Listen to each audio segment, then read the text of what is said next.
경제를 망치면서 집값을 올렸다. 그 원흉은 제가 항상 그 원흉에서 가장 제기가 되었던 거는 뭐라고 그랬어요? 초이노믹스. 어떤 변화가 있었냐? LTV, DTI가 완화되었죠. 그러면서 GDP 증가율은 3.4에서 1년 좀 넘어서 2.6으로 떨어졌고, 그 다음에 가계 가처분 소득은 늘어났죠. 건축 착공 면적 늘어났죠. 건설사들이 지금 기회 아니에요. 취업자 증가폭은 급격히 줄었죠. 당시에 이제 경기 회복되고 있던 시기 아니었어요? 거기다가 지금도 뭐 건사년이나 주사년 이런 데서 뭐라 그래요? 나라를 살리려면 건설 경기를 활성화시켜야 된다. 그래야지 취업자가 막 늘어나고 한다. 엄청 늘어났죠. 갭불 엄청 많이 줄었죠. 수출 증감률 엄청 줄었죠. 가계부채는 급격히 늘게 되었다. 자, 그동안 서울 집값은 어떻게 치솟았어요? 매매가격 지수, 특히 강남구 더 급하게 올라갔죠. 3년 만에 한 15%포인트 정도 올랐죠. 서울 전체로는 10%포인트 정도 올랐고, 그렇죠? 3년도 아니지, 2년 만에. 문제는 이 당시에는 서울에만 집중돼서 오르지 않았다. 웬만한 그냥 실거주 들어갈 수 있는 지역들은 다방면으로 다 같이 올라갔었던 게 문제죠. 근데 이것을 파리 대책으로 강화하니까 지방 거 싹 다 팔아치우고 서울로 뭉친 거잖아요. 다주택자들을 잡으니까. 집값을 이렇게 올려놨다. 완화 정책 언제부터 들어갔냐라고 하면은 이때부터 들어갔어요. 이때부터 계속 들어갔죠. 근데 완화 정책 계속해서 떨어진 거죠. 왜? 이때가 얼마나 거품이었는데. 그러니까 쭉 떨어졌었죠. 사실은 이때부터 인구가 안정되고, 특히 서울 같은 경우 인구가 감소하니까 이렇게 안정세로 갔었어야 됐다. 이 정도 가격이 원래는 적당한 가격이었다. 그런데 터트려 버리니까 이렇게 올라가게 됐다. 그러니까 거품이 쌓인 거예요. 이걸 가지고 거품이라 부르는 거예요, 제가 지금. 그리고 언제부터? 이때부터 완화했는데 극단적인 정책이 나오면서 이때부터 효과가 나타나기 시작했죠. 그러면은 반대로 여기 때부터 이렇게 올랐다. 그랬는데 규제 정책이 이제 하나씩 들어가고 있어요. 그럼 효과는 언제 나타나겠어요? 즉시 나타나요? 이때도 하염없이 추락하는 집값, 완화책도 소용없어. 그런 기사들 쏟아져 나왔다. 이때도 마찬가지가 된 거죠. 자, 그러면서 어떻게 됐어요? 주택 구입 부담 지수라고 해서 이게 대출 상환소득, 중간가구, 월소득, 상환 가능소득도 중위 정도의 가격의 집을 가지고 측정을 하는 건데, 2008년 때 거의 160 넘어서 해서 떨어졌는데 지금은 140도 안 되니까 그때랑 다르겠네요 라고 생각하기에는 큰 차이점이 있죠. 이때는 그 부담을 지고 있는 사람들이 비중이 달랐다. 이때보다 지금 이때가 가계부채가 훨씬 더 높죠. 그런데 여기는 지표를 어떻게 나타내느냐? 일괄되게 나타내요. 다 같은 양의 대출을 받았다고 생각을 해요. 그러니까 부담이 이때보다 지금 이때가 훨씬 더 적다. 왜? 금리가 낮으니까. 이렇게 측정될 수가 있는데 무슨 차이가 있어요? 주택 구입할 때 부담되는 거는 대출의 이자도 있지만 대출 총량에도 영향을 많이 받죠. 구입 부담 지수가 이렇게 올라가는데 이렇게까지 올라가게 되면은 국가에 문제가 생기게 되죠.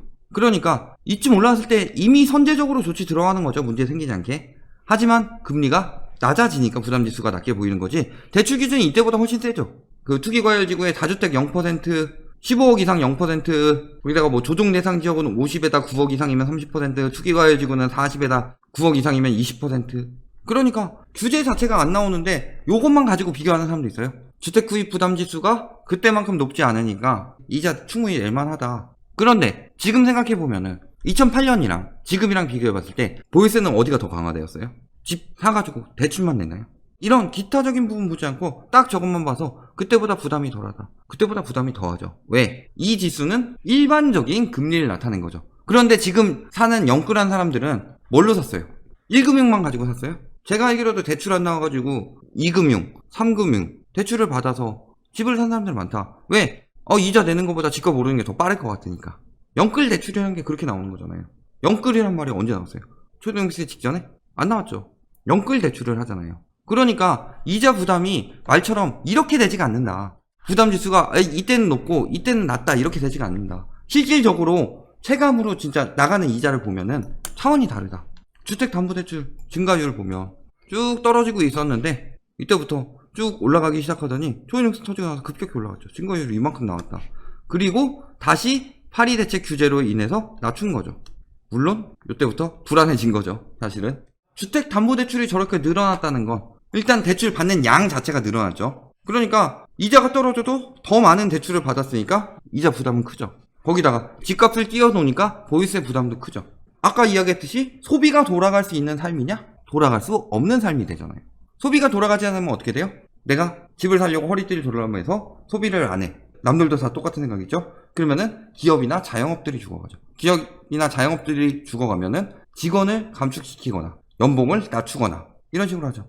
그러면은 그 사람들이 더 소비 안 하게 되고 더 위축되고 이 악순환이 계속 돈다. 그러면서 그 돈이 어디로 다 몰린 거예요? 부동산으로. 피라미드 구조죠. 부동산 같은 경우는 마지막에 이렇게 해가지고 한쪽으로 돈이 몰리는 상황이 되는 거잖아요. 그런 상황에서 부동산 건설 경기로 인해서 경제 성장률이 올렸다? 이건 자랑할 일이 아니죠. 자, 그동안에 어떻게 됐냐?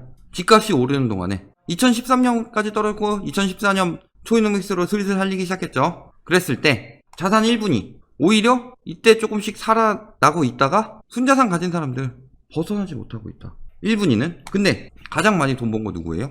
증감이에요. 이거 순자산 양이 아니라 버는 돈 자체가 이렇게 엄청나게 늘어났다. 특히 2018년에 정점 찍었다. 5분위가 상위 20%는 엄청나게 돈 벌어가고 있는 동안에 하위 20%는 오히려 재산이 떨어지고 있다. 이들이 임차료를 올려버리니까. 또 4분위만 봐도 집값이 하면서 5분위까지는 아니더라도 4분위도 떨어지다가 오른다. 벌고 있다.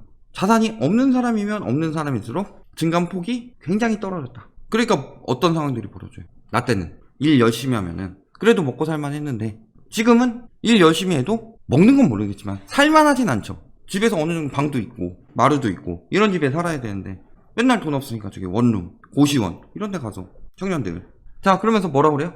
지금 40세대 계층 이동 가능성 높다? 응답 비율 점점 더 떨어지고 있다. 특히 이때 뚝 떨어졌죠. 2년마다 조사하는 건데 집값 팍 뛰면서 뚝 떨어졌죠. 이때가 더 많이 떨어진 거 아니에요? 이때는 경제 위기였잖아요. 리먼에다가 이어서 유로존까지 터지면서 근데 집값이 뛰니까 그 경제 위기가 해결됐음에도 불구하고 계층 이동 가능성이 높다고 응답한 비율이 더 뚝 떨어졌다. 그리고 버는 사람들 많이 번다고 해서 하루에 5끼 먹고 10끼 먹진 않죠. 그러니까 많은 사람들에게 부가 분배가 돼야 소비가 잘 돌아가면서 내수시장이 살아나는 건데 부가 기득권들에게 집중되면은 내수시장이 살 수가 없는 거죠. 부자들만을 위한 그런 업종들은 살아남겠지만 반대로 전체적인 내수시장은 어떻게 되겠어요? 내수시장 역시도 부가 집중되는 형식이 나타나죠. 그러면 시장에서 외식 한번 하는 것도 줄어들게 되고 옷 한 벌 사는 것도 힘들어지게 되고 그렇죠. 집값 오르면서 어떻게 됐어요? 통화, 유통속도, 통화 승수 이런 것들이 시중에 유동성이 얼마나 돌고 있냐 이런 걸 나타내는 건데 특히 통화 유통속도 같은 경우 이렇게 집값 이때 많이 올랐죠. 쭉 떨어지다가 오히려 리먼 터지고 하면서 집값이 떨어지니까 안정이 됐다. 그러다가 3분기 초이노믹스 터지고 나서 떨어지기 시작하다가 지금 똘똘한 채 뭐 이런 걸로 집중해서 더 떨어진 거죠. 왜? 이때는 영끌까지 했잖아요. 영끌하게 되면 어떻게 돼요? 이자 내느라고 소비를 하고 싶어도 못한다. 통화승수 역시 쭉 떨어지고 있다. 아까 앞에서 계속 얘기한 거랑 똑같은 거예요. 돈 버는 사람들은 돈 번답시고 소비 못하고 있고 계속 허리띠만 졸라매서 돈은 많이 번 거 같은데 항상 내 삶은 쪼들리고 못 버는 사람들은 아니면 집을 못 사는 사람들은 소확행 찾게 되는 거죠. 왜? 누가 돈 모아서 집 사고 싶지 않겠어요. 근데 돈을 모으는데 집 사는 길은 점점 더 멀어져만 가니까 이런 사태가 나타났다. 이런 사회에서 내 자식이 계층 간 이동을 할 수 있다라는 마음이 들지 않으니까 결혼 기피, 저출산. 결혼 기피하는 문제 1위가 남자의 경우 경제적 문제죠. 이 경제적 문제에서 가장 많이 차지하는 것, 이거는 그 설문조사 내용이요. 남녀 차별적인 내용이 아니라 예전에 그 설문한 걸 보면은 대부분 남자들이 대답하는 건 경제적 문제, 특히 내 집 마련에 대해서 이야기를 많이 했고 여성분들의 경우는 경력 단절. 그러면은 둘 다 해결이 돼야 되죠. 근데 첫 번째는 일단 내 집 마련이 안 되니까 남성들이 결혼을 기피하게 된다. 그래서 혼인 건수 같은 경우도 집값도 뭐 올라가고 막 할 때 떨어졌다가 안정될 때 했다가 또 떨어졌죠. 언제부터? 이거 회복되는 듯 하다가 2015년부터 집값 본격적으로 오르니까 계속 떨어지고 있다. 그리고 여성들의 경우 경력 단절이죠. 경력 단절되는 이유는 뭐예요? 육아 많은 시간을 보내게 되죠. 그러면은 육아에 많은 시간을 보내게 되는데 경력이 단절되지 않게 하기 위해서는 뭘 해야 돼요? 집에 있는 시간을 늘려야 되는 거죠. 그러니까 뭐 하는 거예요? 집에 있는 시간을 늘리면은 돈이 안 벌어지니까 집에 있는 시간을 늘리면서도 생계가 유지되게 돈을 벌게 생각했던 게 최저임금이랑 주 52시간 근무. 이게 다 지금 생각을 해봤을 때 우리나라의 가장 큰 문제는 지금 인구 문제거든요. 역대 최고로 고령화가 빨랐던 일본보다도 지금 우리나라가 고령화가 훨씬 더 빠르다. 출산율 훨씬 더 많이 빨리 떨어졌고 인구가 이대로 가면은 2100년쯤에는 우리나라 인구가 1800만이 될 거다. 이런 예측이 나오고 있어요. 빨리 해결해야 되죠. 그래서 생각해낸 게 소주성이다 사실은. 그런데 제가 얘기하지만 이거는 부동산부터 해결하고 그 다음에 들어갔어야지 뭔가 자영업자들이나 이런 쪽에도 임대료 부담이 줄어들면서 조금 더 성공적으로 돌아갔을 텐데 너무 마음이 급했다라는 점을 이야기를 한 거죠. 지금도 어떻다? 그래서 캥거루 신혼 또 뭐 늘어난다. 빨리 돈 모아서 나간다는 조건으로 시댁에서 돈 건다. 왜? 임대료 계속 부담하면서 내 집 마련한 돈을 마련할 수 없으니까. 아니면 뭘로 시작해요? 오피스텔 또는 예단 예물 생략해서 집값 호텔하더라. 이거 못 지킨다. 결국 다 뭐예요? 지금 결혼해서 결국 이렇게 말하는 거, 시댁에서 남자 측에서 이야기하는 거, 집 비싸니까 지금 시작부터 집 마련하기 힘들다라는 점이죠. 그러니까 집값이 안정되지 않는 이상은 우리나라 인구 문제는 절대 해결될 수 없다. 그러니까 어떤 일이 있어도 부동산부터 때려잡겠다는 거고, 장기적으로 봤을 때 집값을 띄워서 경제 성장률을 올린다라는 그 정책은 어떻게 된 거예요? 집값은 올려서 서민들이 내 집 마련하기 힘들게 만들었는데 경제를 살렸냐? 수치로 나오는 경제만 살린 거지 실질적으로 사람들의 삶에 대해서 경제가 발전하고 있냐, 내 삶이 나아지고 있냐, 이런 부분에 대해서는 경제를 완전히 망쳐버린 것 뿐이다. 이렇게 해석될 수 있는 거죠. 그러니까 오히려 이번 경제 위기 그래도 우리나라가 잘 극복하고 있는 편인데, 이번에 경제 위기에다가 규제 정책에다가 여러 가지 상황들이 저금리로 뭐 오른다, 공급 부족으로 오른다, 일단 개소리들 지금 다 차단해 버릴 정도로 여러 가지 상황이 돌아가고 있다. 그러니까 이번에 끝나고 나서 집값이 안정되고 나서 이제는 인구가 줄어들기 때문에 집값으로 경제 살리려는 정책을 하면 안 돼요. 장기적으로 나라가 망하는 길로 가니까. 그래서 이번 경제 위기 지나서 정말 살기 좋고 매수 위주로 돌아가는 그런 시장이 되기를 기대해 봅니다.